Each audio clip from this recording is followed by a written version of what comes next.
Sebelumnya, Assalamualaikum warahmatullahi wabarakatuh. Bagaimana kabarnya teman-teman? Alhamdulillah kalau sehat. Sebelum kita mulai pelajaran kali ini, mari kita berdoa terlebih dahulu supaya diberi kemudahan dan keberkahan di dalam menimba ilmu ini ya.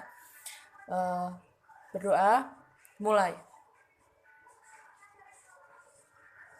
Berdoa selesai. Sebelumnya, apakah hari ini ada yang tidak masuk? Masuk semua? Oh iya, alhamdulillah berarti sehat semua ya ini. Ya.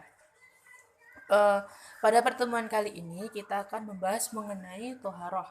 Nah, tujuan dari pembelajaran kali ini adalah siswa dapat menunjukkan sifat menghayati anugerah Allah yang berupa alat-alat yang bisa digunakan untuk bersuci atau toharoh ini.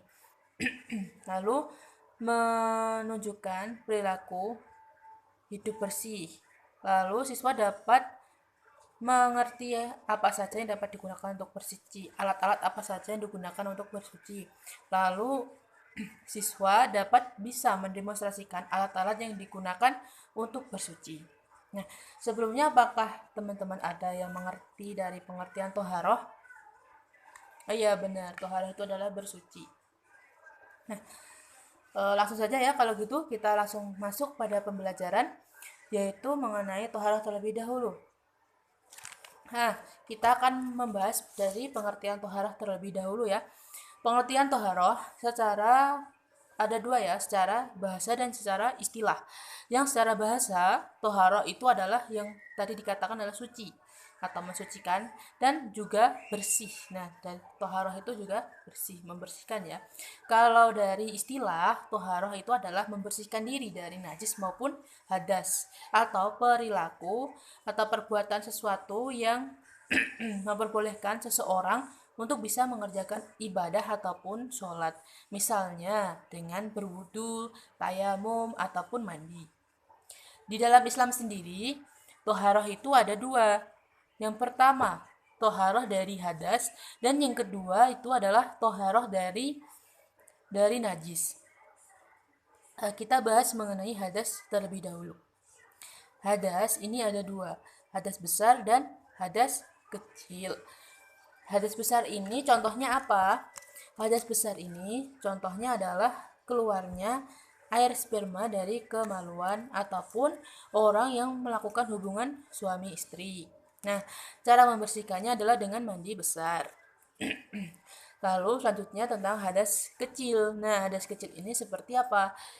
Seperti buang air kecil, buang air besar. Ya, seperti itulah kalau yang hadas kecil. Lalu kita masuk pada bagian yang najis. Nah, najis ini ada tiga. Najis mukofafah, najis mutawasitoh, dan najis mugholadoh. Nah, di sini najis mukofafah ini tergolong najis yang masih ringan. Contohnya adalah air kencing bayi laki-laki. Nah, di sini cara membersihkannya tidak perlu dicuci terlalu terlalu pakai sabun gimana, tapi cuma dipercikan air. Nah, selanjutnya ya najis mutawasitoh ini ada contohnya adalah seperti kotoran hewan, kotoran manusia. Cara membersihkannya adalah dengan mencucinya sampai hilang warna, bau, dan rasanya. Nah, harus benar-benar bersih kalau yang najis ini ya, mutawasitoh ini. Selanjutnya yaitu tentang najis mugholadoh. Nah, najis mugholadoh ini najis yang paling berat. Ini najisnya contohnya dari air liur anjing maupun babi. Nah, cara membersihkannya ini dengan disiram sampai 7 kali ke tempat yang terkena najis tadi, dan salah satunya airnya dicampur dengan tanah. Dengan tanah ya.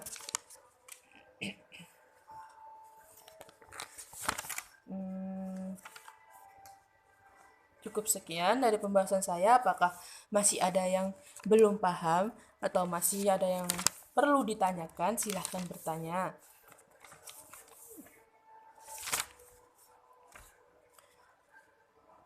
Belum ada yang bertanya?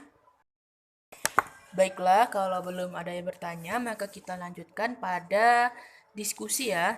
Nah, saya akan membagi menjadi 4 kelompok. Nah, di sini kelompok yang pertama dari sini, bangku sini ke bangku pojok sini ke belakang kelompok 1. Bangku yang sini ke belakang kelompok 2, bangku yang sini ke belakang kelompok 3, dan bangku yang sini ke belakang kelompok 4. Nah, silahkan berkumpul. Nanti akan saya jelaskan mengenai tata cara diskusinya ini ya. Nah, sudah berkumpul semua, sudah ke tempatnya masing-masing dalam satu kelompok ya. Nah, kalau begitu akan saya jelaskan mengenai tugasnya. Nanti setiap kelompok akan mencari pengertian dari macam-macam air. Nah, di sini macam airnya kan ada 4. Yang pertama, air suci dan mensucikan. Yang kedua, air suci tapi tidak mensucikan. Yang ketiga, air mutanajis, dan yang keempat yaitu air makruh. Nah, di sini nanti kelompok 1 yang bertugas mencari pengertian dari air suci dan mensucikan. Dan yang kelompok 2 yang bertugas untuk mencari pengertian dari air suci tapi tidak dapat untuk mensucikan.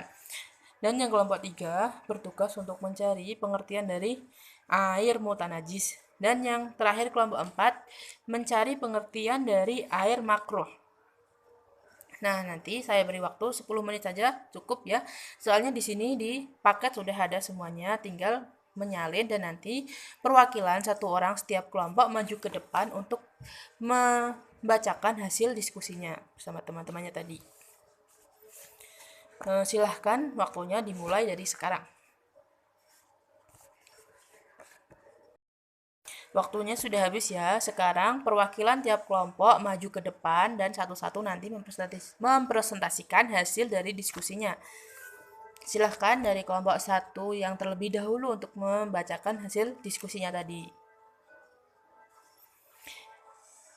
Oh ya, selanjutnya yang kelompok 2.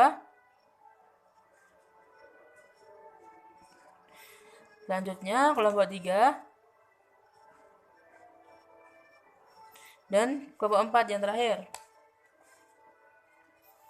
Ya, sudah benar semuanya ya. Silahkan kembali ke tempat duduknya masing-masing lagi. Nah, di sini akan saya ulas kembali mengenai 4 air tadi ya. Yang pertama yaitu air suci dan mensucikan.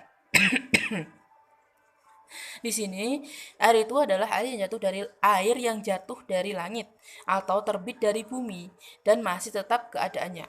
Nah, contohnya ada yang bisa memberikan contoh dari air ini? Ya, benar, yaitu air hujan. Lalu ada air sumur. Selanjutnya yang kedua yaitu air suci tapi tidak dapat mensucikan. Nah, ini air yang zatnya suci tetapi tetap tidak sah jika dipakai untuk bersuci. Contoh dari air ini yaitu air pada pohon atau pada buah-buahan. Selanjutnya yaitu air mutanajis. Air mutanajis ini air yang terkena najis. Nah, yang terakhir yaitu air makruh. Nah, air ini yaitu air yang ada di dalam bejana, kecuali emas ataupun perak. Sekian pertemuan hari ini. Lalu untuk pertemuan minggu depan saya beri tugas untuk membuat ringkasan materi tentang toharoh ya. Untuk minggu depan dikumpulkan. Apakah sudah jelas materi pada hari ini dan tugasnya untuk minggu depan? Sudah jelas ya? Baiklah, kalau sudah jelas, mari kita tutup pertemuan pada hari ini dengan membaca doa kafaratul majelis. Subhanakallahumma wa bihamdika wa asyhadu an la ilaha illa anta astaghfiruka wa atubu ilaik. Mohon maaf apabila ada kesalahan. Dan jangan lupa untuk pertemuan minggu depan tugasnya dikumpulkan ya. Tetap semangat. Wassalamualaikum warahmatullahi wabarakatuh.